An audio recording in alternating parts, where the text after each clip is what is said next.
Hello, and welcome to the Shamans Cave. I'm Renee Barabo.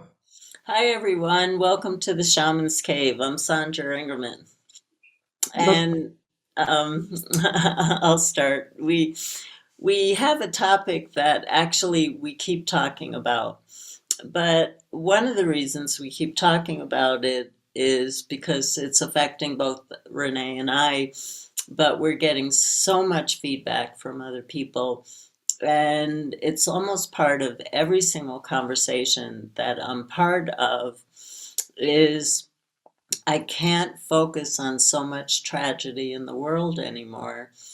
I need to come back to myself.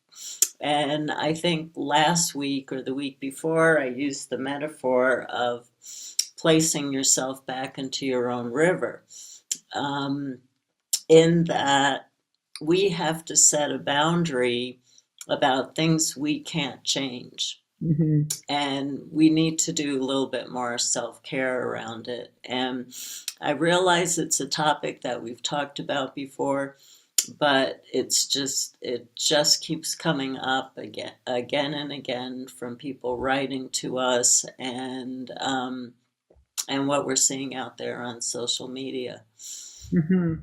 I was before we started recording today. I'm working on an upcoming article for Energy Magazine, and I was talking about staying. That we need a path through to a new garden, and so if we stay in our own garden, there's plenty of information and plenty of stimulus, and that doesn't mean that we have a cold shoulder to what else is the suffering and all of the other stuff going on in the world.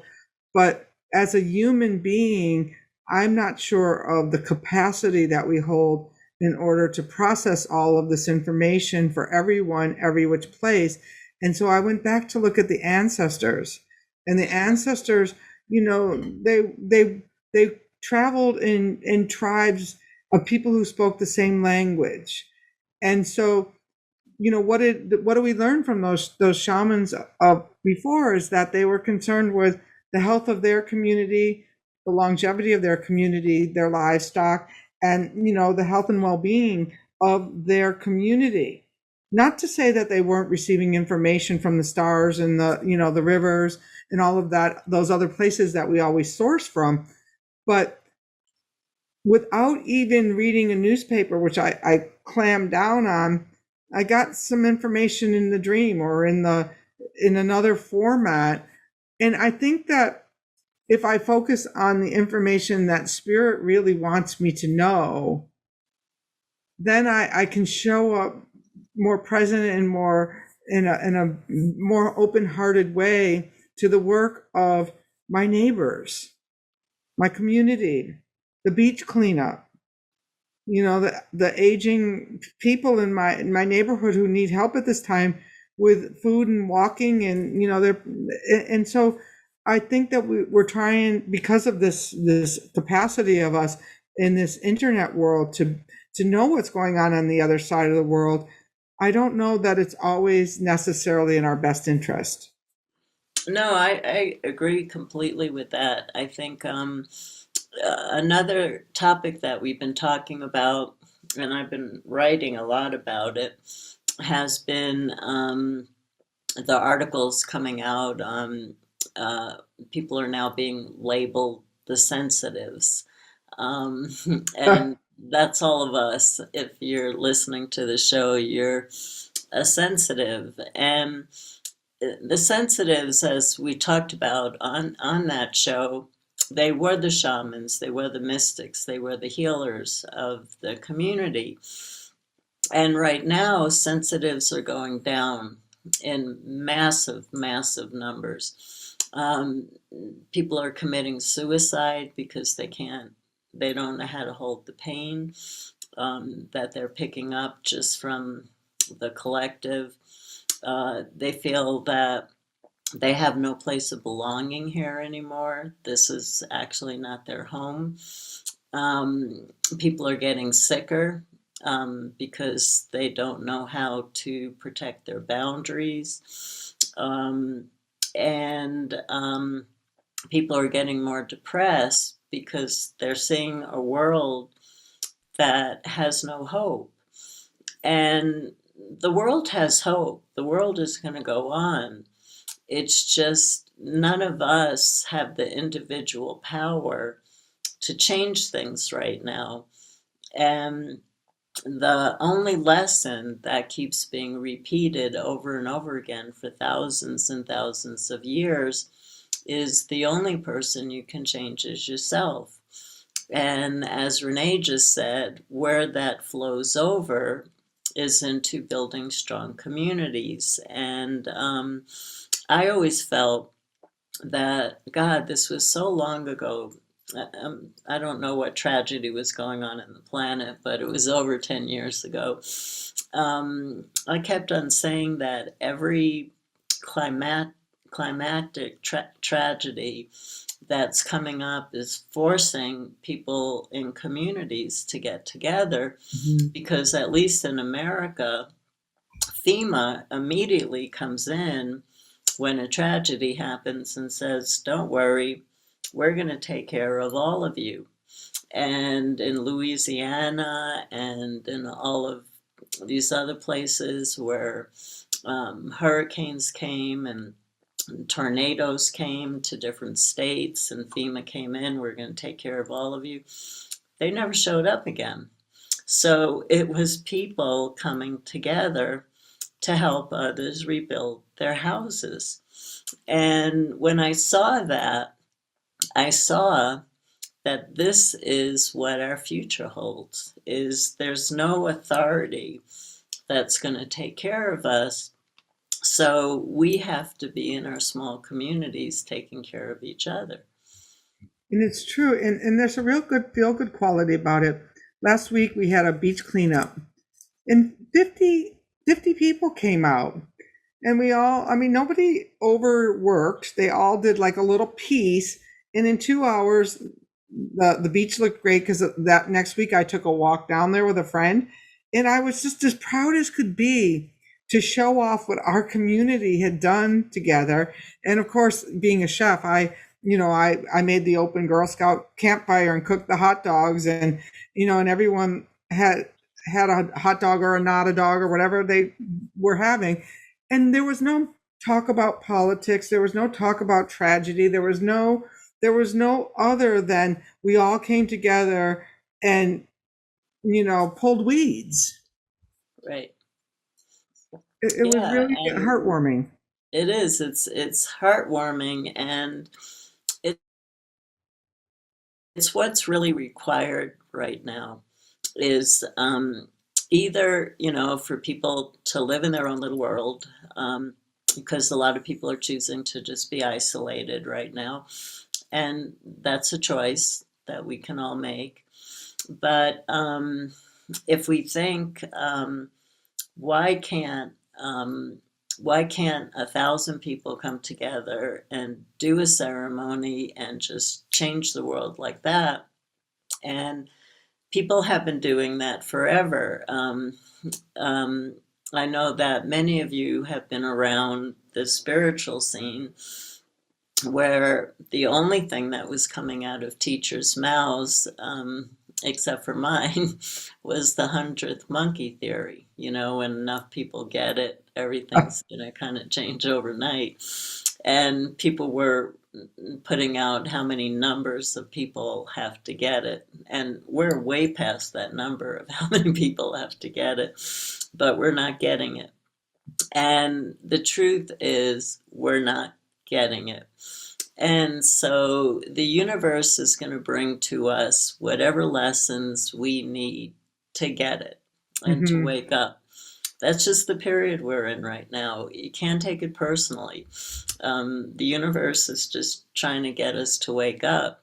But those of us who are, you better set some boundaries, because the universe is going to keep coming in an even stronger fashion. And do you want to go down in that with the amazing gifts that you've come into this world with?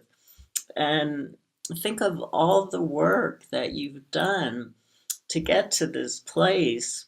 Would you rather be part of a community of drumming and rattling and singing together and cleaning up the area? Or do you want to go down because you become so paralyzed by what's happening in the world? It's your choice. I know what I found for me was that I started subscribing to the New York Times. Partly, well, that's whatever the reason is, but all of a sudden I found myself in the morning reading the headlines instead of writing, writing and being creative.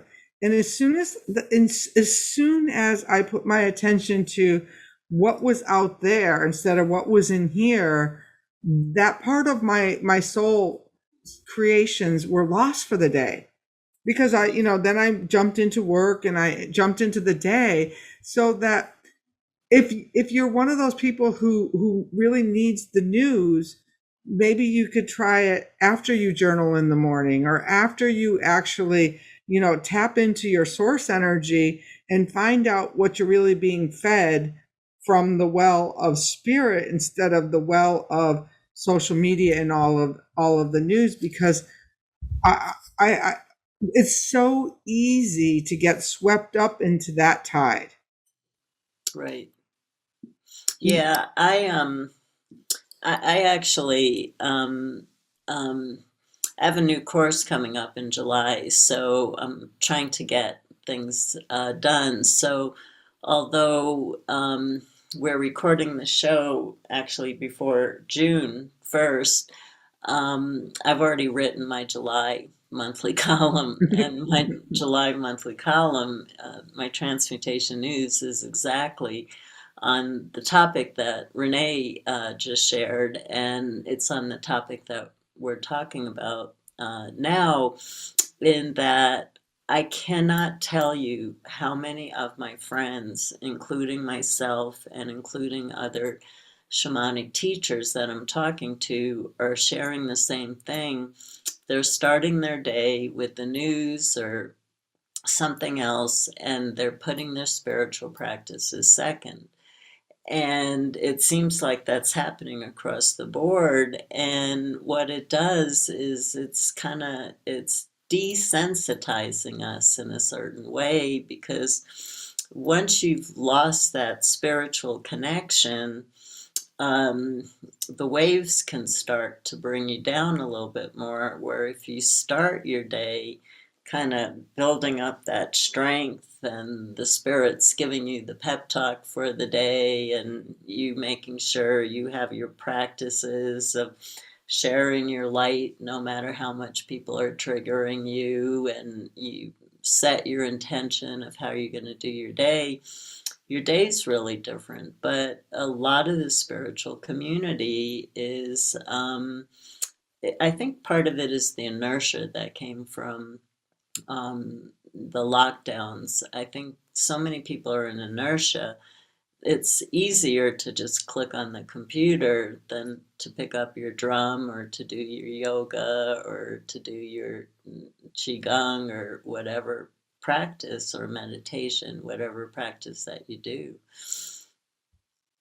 Absolutely. One of the life-saving things for me during all of this lockdown and stuff was that I deepened my spiritual practice by doing a once a week, twice a week breathing meditation with a woman who just that I have found profound, because I didn't have that kind of consistency before. So I think if you have had that consistency and then you're now in the desensitized, shutdown, or let me put my focus on all these things over here, I have no power to change or to control, or to do something different. What we really have power over is where we put our attention and how we respond. So imagine that you put your power, your attention to something like your garden or your writing or calling to the wind in the morning. Then that's going to set where how you respond for the rest of the day. But when you get triggered first thing with the news, or you just only have to look around. Sandra and I were talking about the shooting in Texas that neither of us really had dove too deeply into, because we know we can't absorb more. But that day, there was a tragedy that befell in my life that was a whole lot closer, of somebody that I care about in my community who lost a child. And not to minimize what was going on over there, but in my community, I can bring him a cake, or I can Mm-hmm. bring them flowers, or I can say, there's just no words. Right. I can make a difference. Whereas me just reading a big conglomerate of news and putting a comment in the feed box is lip service. Mm-hmm. Yeah. Yeah. It's really tricky, and I know, I know because, I'm not on Facebook on my regular Facebook pages, but when I teach online, I do stay on Facebook and deal with people's comments. And for well, since the beginning of teaching shamanism 40 years ago, and it was one of my issues too, and we did a show on this, is um, how do we remain empathetic without losing our entire selves? And this particular time on the planet, where everything is increasing every day. The challenges of climate change are increasing every day. The challenges of division are increasing every day. The COVID doesn't seem to be going anywhere, and the list goes on and on. The level of poverty, the things we don't hear about, people having to leave entire countries because it's so hot nobody can live there anymore. Where did they go? I mean, it goes on and on and on. How are you in service when what all you're doing is focusing on the suffering of others? Are you actually in service? And I remember Isis telling me once that the time of sacrificing ourselves as shamanic practitioners and teachers is over, that we really have to learn self care. And you can really see that as true right now because people are melting down Mhm. because the problems of the world seem so overwhelming, and they are overwhelming. But your melting down is not helping. Mhm. And we were never intended to hold. We're not Atlas. We were Hmm. never intended to hold all of the problems of the world. If we just, right size ourselves to our own, I mean, I know you're getting sick of me saying this, to our own neighborhoods, our own communities, our own, and that doesn't mean you can't have your online community. I have the Wind Clan. I have 52 apprentices. I feel like that's an extension of my community, that we're really getting to know each other. In fact, you can form really interpersonal online communication. Last night, I had a little happy hour with my innermost circle, because we hadn't connected face to face in so long that we could get scattered. And so that's a possibility too, but you can't know everyone. I don't know the 5,000 friends I have on Facebook. I mean, it's not possible. And so I think that, really starting to prune and to weed and really get down to the essentials of yourself, so that the winds don't have to come in and separate the wheat from the chaff even more. It's happening whether you go, willingly kicking, or, think, oh, this is my time to leave because I don't want to change. Right. Yeah. Yeah. Things are, you can see where the energy's going. We really don't have to keep repeating the same thing, because if you're sensitive, you can see exactly where the energy's going.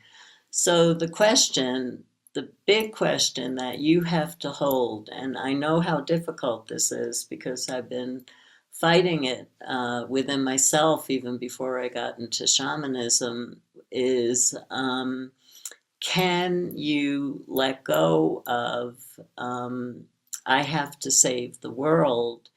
And can you really bring your attention into yourself and to your neighborhood? Is this something that you can do? And what are you being guided to do? Because I think a lot of people are guided to go within, but they feel too guilty that they're deserting. If they're not suffering like other people are doing, then they feel too guilty. But the bottom line is, if you believe in karma and if you believe in past lives, you've gone through, if you're not suffering now, you did. We get to experience every single role in life.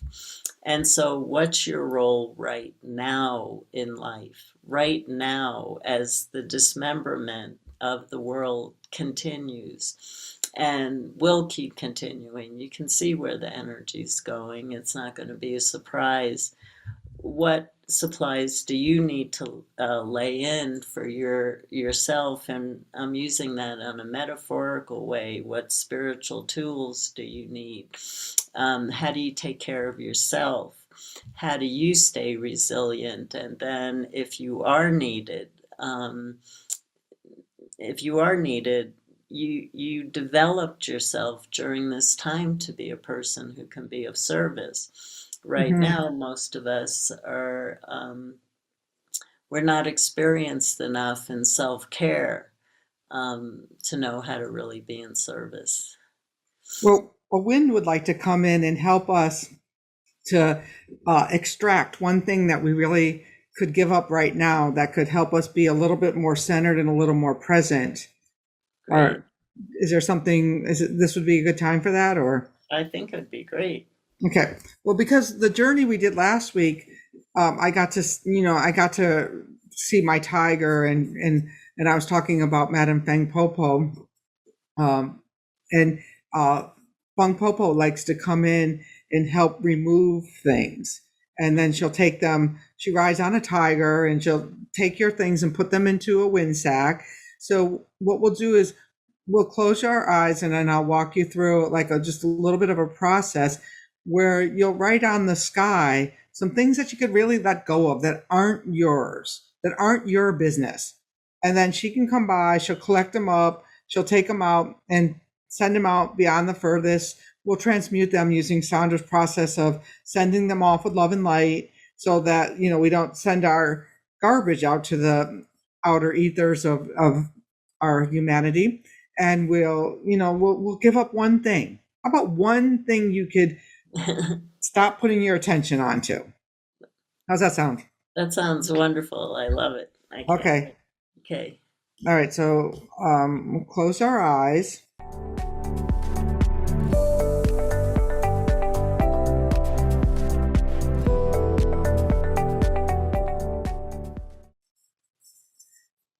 And imagine yourself in your neighborhood, out in front of your own home.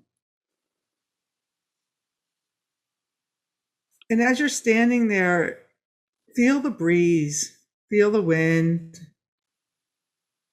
Look for the sights and sounds and however you perceive information.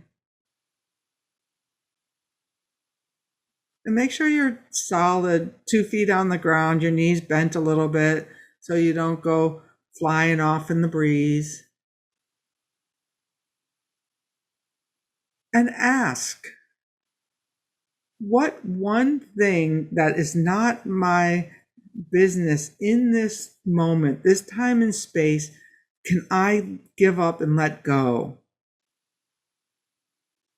Even if you think reluctantly you have to let it go. And then write it on the sky. Write it down in the ethers. And now Madame Feng Popo is going to come down on her tiger with her wind sack, and she's going to collect up all of these thoughts and ideas and things that you're ready to let go of.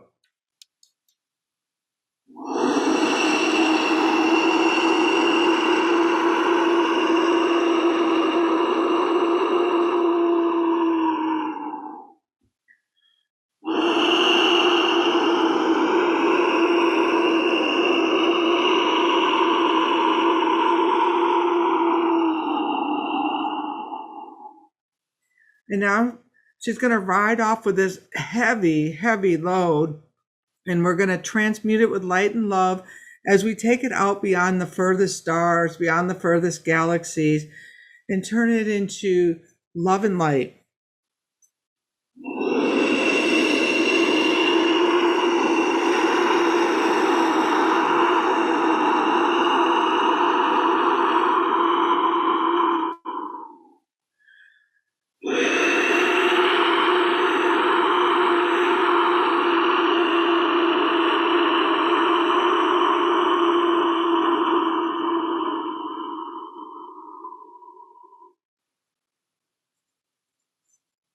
And as you are standing there, scan your body and see if you're not feeling a little bit lighter.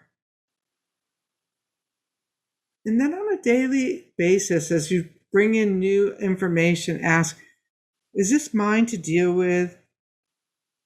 Or can I just let this go with the wind? And then thank Madame Feng Popo and thank these wind spirits for helping you let go. Oh, That was great, Renee. I love that. I feel a little lighter already. Yeah, no, I loved the process of writing it out in the sky and